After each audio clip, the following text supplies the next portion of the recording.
Hi, Rich is talking. Richard Cole speaking. This is the second part of my podcast today. This one's about Trump. The previous one was about Biden. So hope you get to see both of them and enjoy. All right, time to talk about Trump now. Trump, in this debate, he could have done a hell of a lot better.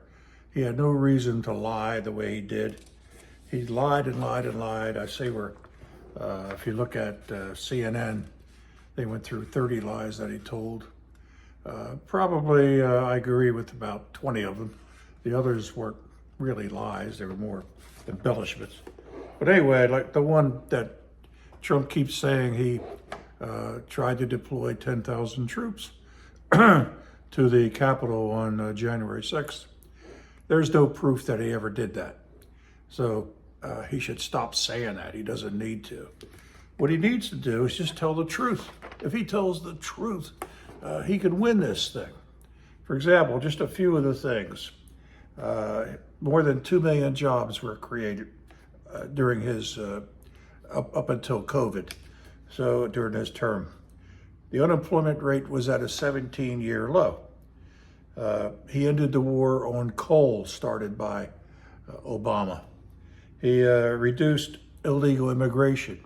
He had things worked out with Mexico, where the people who were applying for sanctuary into this country had to first get approved in Mexico before they crossed the border.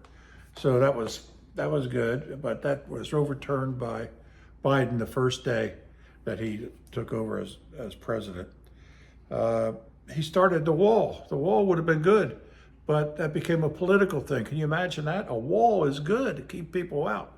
But Democrats said, no, that we don't want a wall. I don't understand yet why we wouldn't want a wall. Somebody try to explain that to me. He sanctioned Iran over their missile program. That treaty, if you want to call it a treaty, that Obama signed with Iran was horrible. It was horrible. It was stupid. It's just that Obama wanted something he could say, I won this thing. And he had John Kerry negotiating it. John Kerry's the worst negotiator I've ever heard. So the other thing with Iran, he got a few hostages out, and he gave them something like $6 billion in cash in bundles put on a pier in Iran. That's how he delivered it. Can you believe the embarrassment that that's what the United States did? Well, that was under Obama, but I shouldn't be talking about him. Obama, again, had a red line he drew. If something happens, he's going to take action. They crossed the red line. We did nothing. Under Trump, we had a red line. They crossed it. Trump went in and tore apart all of their aircraft, destroyed an air base they had there. Just looking here, the Paris Accord, which is for climate change, he exited that, something I agree with. A lot of people don't agree with me on that. He opened up the Keystone pipelines. He also opened up drilling in Anwar. He opened up fracking in government lands, federal lands, which made us energy independent. He designated North Korea as a terrorist state, but then again, he wound up meeting Kim Jong, whatever his name is, crossed the 38th parallel and shook hands with him. When Trump took over from Obama said our greatest threat is North Korea because they were threatening with their missiles. That disappeared under Trump. I don't know why Trump doesn't make a bigger deal out of that, but that absolutely was right. The big one, every president since Eisenhower, when they ran for office, said they would move the Capitol, they would move the embassy, the United States Embassy in Israel from Tel Aviv to Jerusalem. But every president was afraid to do it. They were afraid it would cause all kinds of unrest in the Middle East.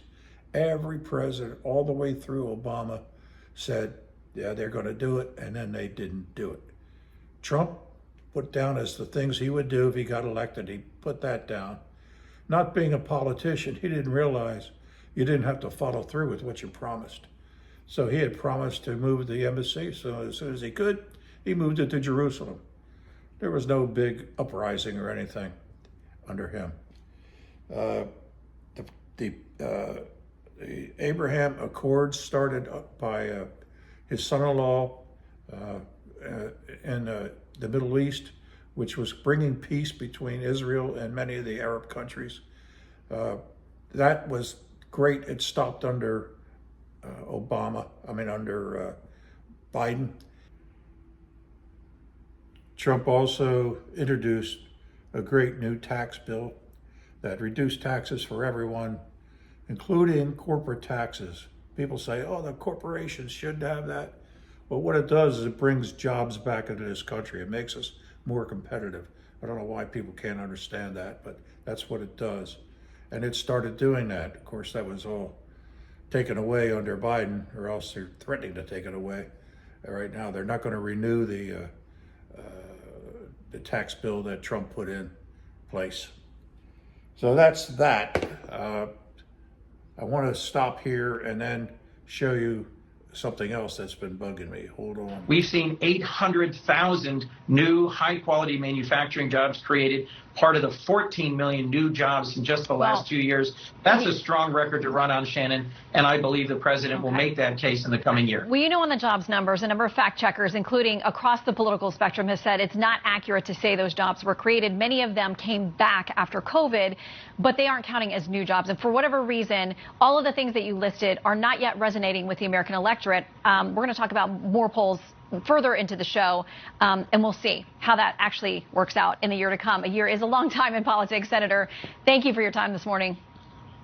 Thank you, Shannon. That happens to be one of my pet peeves, that Biden is bragging that he created 12, 15, 8 million, he's using a different number every time, jobs.